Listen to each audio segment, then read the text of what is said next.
নিশিদা একটা প্রশ্ন থেকে যাচ্ছে নিশিদা, এদিকে মানে রামনবমীর দিন কোনো র্যালি করতে দেওয়া হচ্ছে না, এমনটাই অভিযোগ করছে বিজেপি কার্যকর্তারা, কি বলবেন?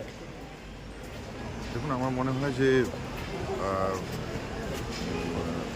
বিশেষ করে 500 বছর পর অপেক্ষার পরে যে শুভ দিন আসতে চলেছে 22শে জানুয়ারি, আমার মনে হয় সেই দিনটাতে সাধারণ মানুষ যেভাবে উদযাপন করতে চায়, যেভাবে দিনটিকে স্মরণীয় করে রাখতে চায়, এবং সর্বোপরি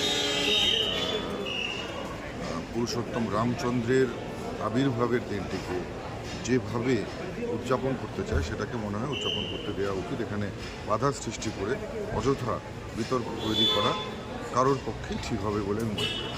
আপনি কি রাম মন্দির উদ্ঘাটনে থাকবেন?